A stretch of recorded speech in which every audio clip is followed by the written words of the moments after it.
नमस्कार साथियों। UGC net 2020 को क्लियर कराने के लिए जो बीड़ा मैंने आप लोगों के साथ मिलकर उठाया है, उसे ही लगातार हम लोग पूरा करते हुए चलेंगे। यहाँ एक बात हम लोग बहुत ही अच्छे से स्पष्ट कर लें कि शारीरिक शिक्षा के अंदर कुछ ऐसे कठिनतम प्रश्न आते हैं जो दिखने में बहुत सरल होते हैं, लेकिन उनका अभिप्राय हम लोग नहीं समझ पाते। ऐसी ही कुछ चर्चा करने से पूर्व आप लोगों से निवेदन रहेगा कि इस वीडियो को आज अधिकतम आप लाइक करें, जिससे शारीरिक शिक्षा ट्रेंडिंग में आ जाए। इस वीडियो को आप शेयर करके अपनी फेसबुक वॉल के ऊपर जरूर लगाएं, ताकि अधिकतम लोगों तक इस ज्ञान का प्रकाश पहुंच सके। साथ ही जिन लोगों ने सब्सक्राइब नहीं किया, वो सब्सक्राइब करके बेल आइकॉन के बटन को जरूर दबाएं, जिससे जब भी मैं नया वीडियो अपलोड करूंगा आपके मोबाइल पर ये मैसेज आ जाएगा कि नया वीडियो अपलोड हो चुका है। मेरा यह भी निवेदन रहेगा कि यह जो हमने निःशुल्क प्रयास शुरू किया हुआ है, इसे आप अधिकतम लोगों तक फैलाएं। हिंदी भाषी राज्यों के लोग नेट के अंदर बहुत कम सफलता अर्जित कर पाते हैं। इस वजह से हम जैसे लोग नेट के एग्जाम में माइनर रेशियो से क्लियर करने से रह जाते हैं।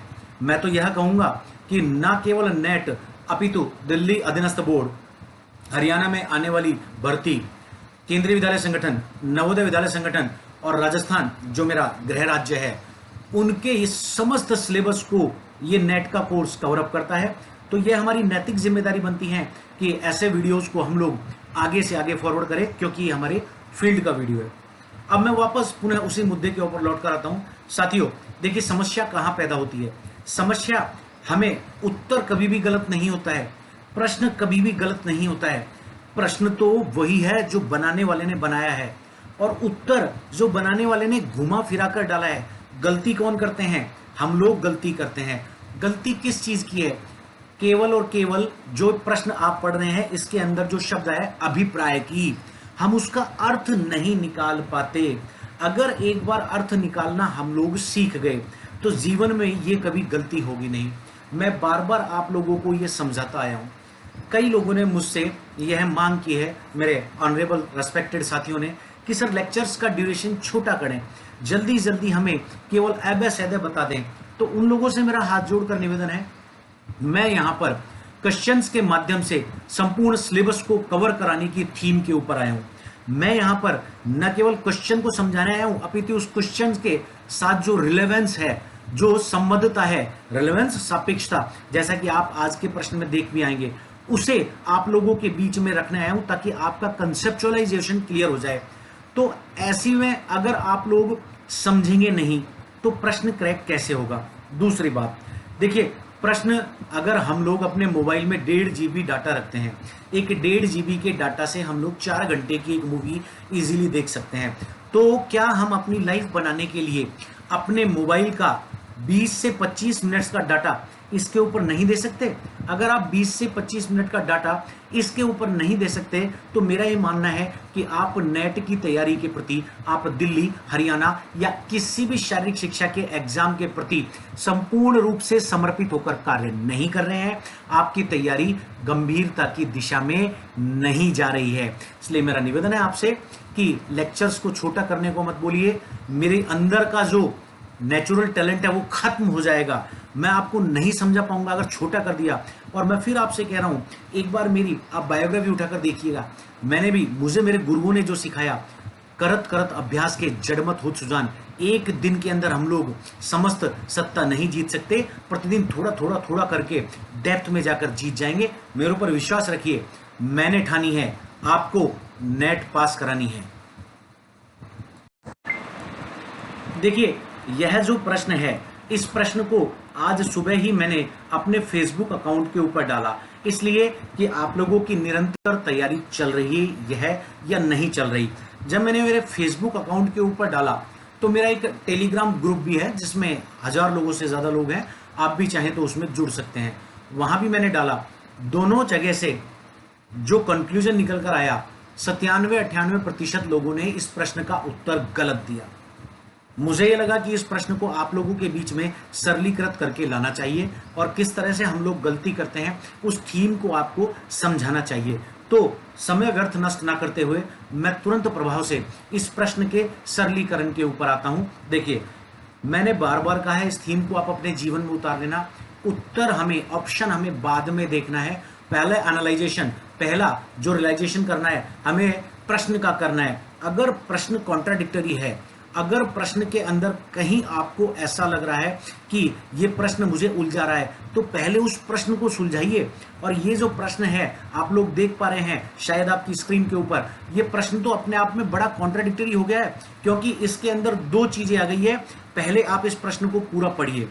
शारीरिक शिक्षा के संदर्भ में रनिंग बैकवर्ड फॉरवर्ड का अभिप्राय निम्न में से किसे सार्थक सिद्ध करता है। अगर आपने इस चीज को समझ लिया तो आपके लिए प्रश्न को क्रैक करना बहुत मुश्किल हो जाएगा कि इस प्रश्न के कितने हिस्से हैं, मेन थीम क्या है, की पॉइंट क्या है। तो देखिए, मैं आपको समझाता हूं। पुनः इसी प्रश्न के ऊपर आइए। इसके 3 या 4 टुकड़े बन रहे हैं, इन 3 या 4 टुकड़ों को आप समझिए। शारीरिक शिक्षा के संदर्भ में देखिए, यहां इसने एक रेफरेंस दे दिया है, एक रेफरेंस संदर्भ दे दिया है कि आपको जब प्रश्न सॉल्व करना है तो केवल एक ही चीज को अपने दिमाग में रखनी है। किसको? फिजिकल एजुकेशन को। चारों ऑप्शन को जब आप लोग क्लियर करेंगे तो तो सारी चीजों का रिलेवेंस किसके संदर्भ में लगाएंगे कि वास्तव में यह शारीरिक शिक्षा से जुड़ा हुआ उत्तर है या नहीं है। अगर शारीरिक शिक्षा से जुड़ा हुआ उत्तर नहीं है तो आपको उस ऑप्शन को नहीं करना, भले ही चाहे वो कितना सही हो, क्योंकि इस प्रश्न की मेन थीम है शारीरिक शिक्षा का संदर्भ। रेफरेंस किसका रखना है? शारीरिक शिक्षा का। आगे इस प्रश्न का जो दूसरा टुकड़ा है, इसने कहा है रनिंग में बैकवर्ड फॉरवर्ड का अभिप्राय। तो देखिए, एक एक्टिविटी इसने डाल दी है, उस एक्टिविटी का नाम है रनिंग। अब रनिंग क्या है? रनिंग को थोड़ा सा आप यह समझिए। रनिंग एक ऑल्टरनेट क्रिया है। रनिंग ऑल्टरनेट मतलब जब एक पैर आगे जाता है तो दूसरा पैर पीछे जाता है। यह रनिंग की स्पेसिसिटी है कि कभी भी रनिंग आप दोनों पैरों के साथ नहीं कर सकते। तो रनिंग, वॉकिंग जैसी एक क्रियाओं के अंदर ये ऑल्टरनेट क्रियाएं होती हैं, जिनके अंदर एक पैर आगे और एक पैर पीछे जाता है। ये आगे और पीछे क्यों जाता है? इसी की वजह से आप लोगों में से मोस्टली लोगों ने इस प्रश्न का उत्तर गलत किया, क्योंकि आगे और पीछे जाना यह क्रिया न्यूटन के तीसरे नियम का पालन करती है। मानव की गतिकी के संदर्भ में न्यूटन ने 3 नियम दिए थे। तीसरा नियम था क्रिया और प्रतिक्रिया का नियम। और क्रिया और प्रतिक्रिया के नियम के अनुसार यह कहा जाता है कि प्रत्येक क्रिया की एक विपरीत प्रतिक्रिया होती है। प्रत्येक क्रिया जब आगे पैर जाएगा तो दूसरा पैर कहां जाएगा? पीछे जाएगा। प्रत्येक बल के विपरीत उतनी ही मात्रा में एक बल पैदा होता है जो विपरीत दिशा में पैदा होता है। इसलिए जब हम लोग पीछे वाला पैर जमीन पर मारते हैं तो वो पीछे वाला पैर जमीन पर जब जाता है जमीन उसको उतना ही बल देती है आगे जाने के लिए। इस वजह से आप लोगों ने इस प्रश्न के अधिकतम उत्तर को गलत किया है, क्योंकि आप लोगों ने इसकी मेन जो की पॉइंट था रेफरेंस ऑफ फिजिकल एजुकेशन, उसको ना पकड़कर रनिंग एक्टिविटी के ऊपर आ गए, इसको न्यूटन के नियम से जोड़ दिया।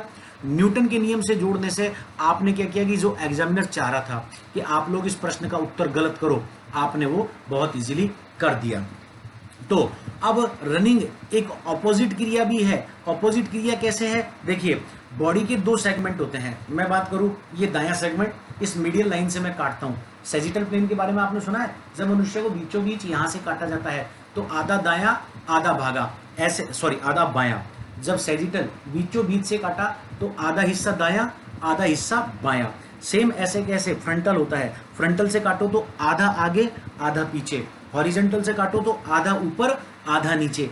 यहाँ कौन सा सेगमेंट काम कर रहा है? यहाँ किन्सियोलॉजी का कौन सा प्लेन काम कर रहा है? यहाँ सेजिटल प्लेन काम कर रहा है, आधा दाएं आधा बाएं। तो यह रनिंग एक अपोजिट क्रिया है। बॉडी के 2 सेगमेंट हो गए, दायां हिस्सा बायां हिस्सा।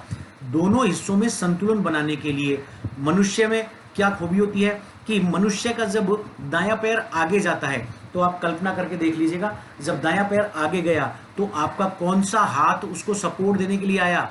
बायां हाथ आया। अगर पैर दाएं हिस्से का आगे जा रहा है तो हाथ बाएं हिस्से का आगे आएगा। यह एक विपरीत क्रिया होती है, लेकिन संतुलन बनाने के लिए यह की जाती है ताकि हम लोगों की गति संतुलन जो है वो बरकरार रहे।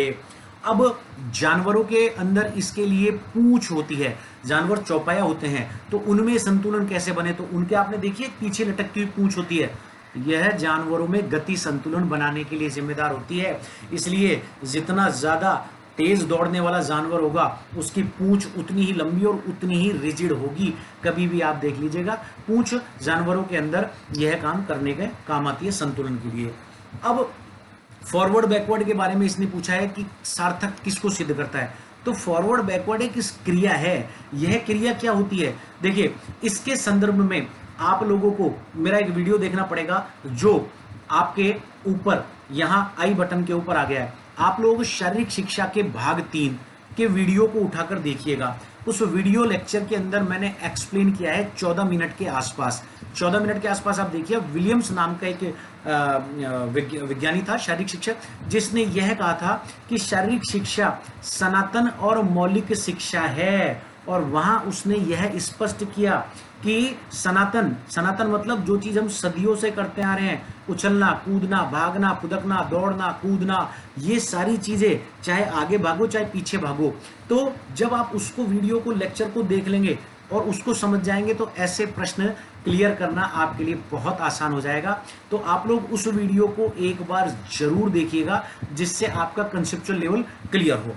तो हमने इस प्रश्न को पूरा पढ़ लिया और इस प्रश्न को पढ़ने के बाद जो चीजें हमारे सामने निकल कर आई है वो यह निकल कर आई है कि इसने शारीरिक शिक्षा का संदर्भ रखा है, रनिंग की एक्टिविटी बताई है और रनिंग की एक्टिविटी के अंदर इसने यह कहा है कि ये सिग्निफिकेंस, सार्थकता किससे रखता है। तो हमें अब ऑप्शंस की तरफ मूव करना है।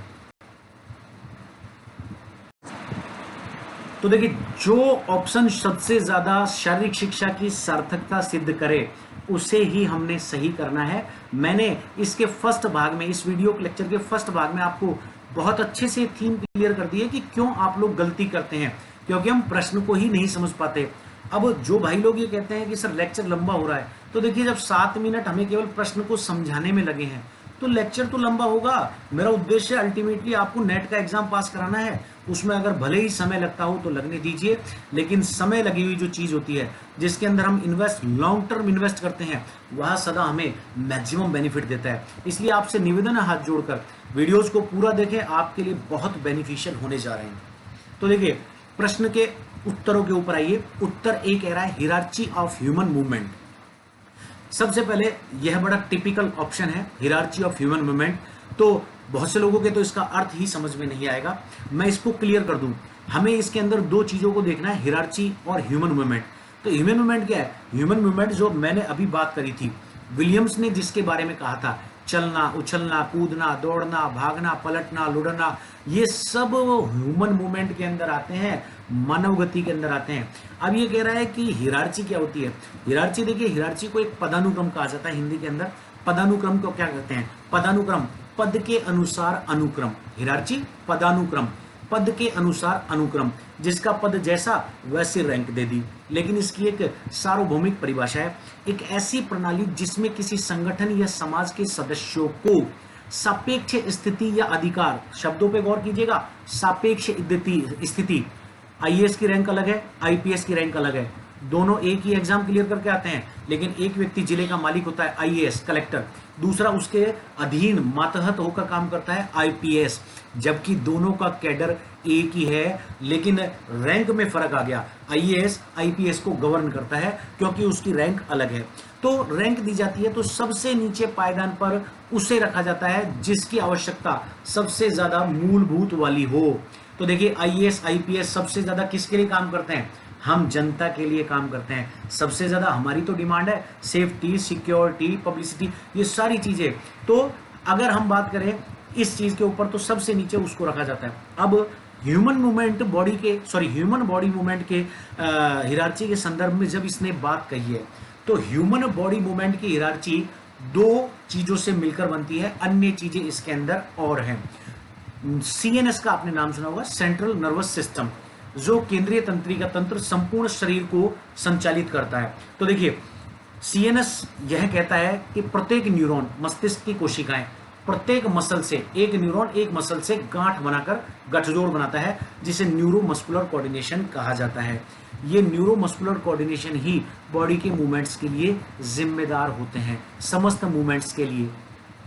समस्त मूवमेंट श्वसन, पाचन, निद्रा, यह मैं कहूँ ये जो बैकवर्ड फॉरवर्ड क्रिया है, तो यह है प्रश्न का उत्तर जो है हियरार्ची ऑफ ह्यूमन मूवमेंट, यह समस्त मूवमेंट्स के लिए जिम्मेदार है। यह एक क्रिया को इंगित नहीं कर रहा है। हालांकि यह उत्तर सही हो सकता है, यह उत्तर सही हो सकता है, लेकिन उसने क्या पूछा है प्रश्न के अंदर, देखिए सार्थक किसे सिद्ध कर रहा है, तो क्या यह शारीरिक शिक्षा को सार्थक सिद्ध कर रहा है? शारीरिक शिक्षा के एक बहुत छोटे से पोर्शन को सिद्ध कर रहा है जो फिजियोलॉजी से रिलेटेड है, जिसके अंदर उसने सेंट्रल नर्वस सिस्टम को, न्यूरॉन और मांसपेशियों के समन्वय को बता दिया है। दूसरे उत्तर के ऊपर आइए, सर्किट ट्रेनिंग के मूल सिद्धांत को।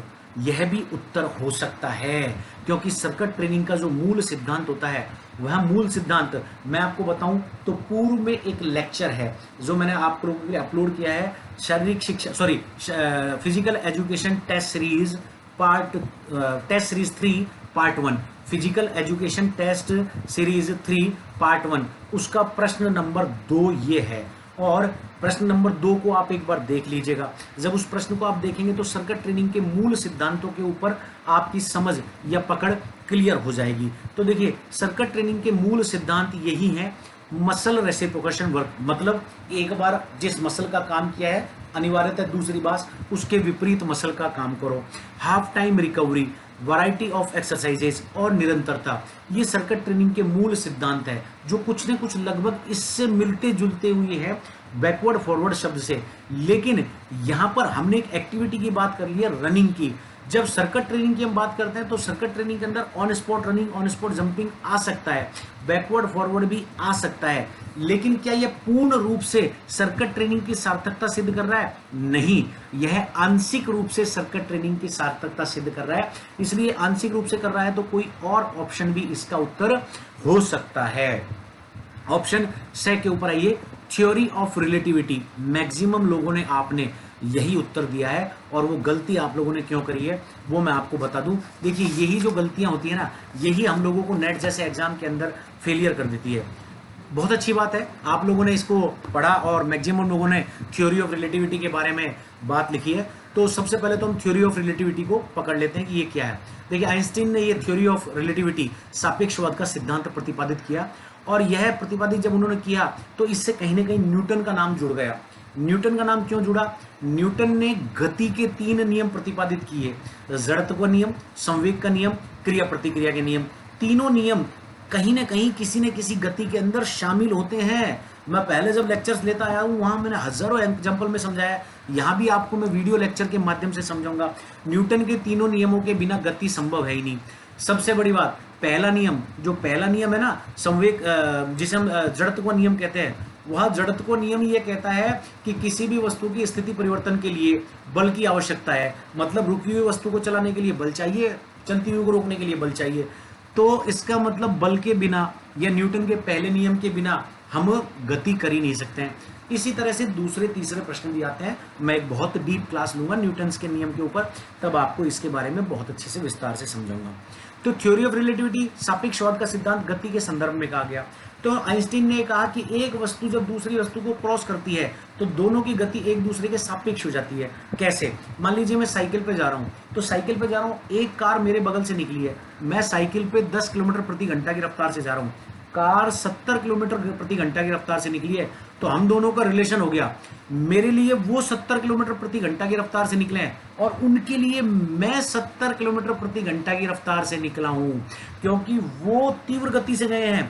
तो वो तीव्र गति से गए हैं तो वो भी मुझे फ्रैक्शन ऑफ सेकंड्स के लिए देख पाए और मैं भी उन्हें फ्रैक्शन ऑफ सेकंड्स के लिए देख पाया।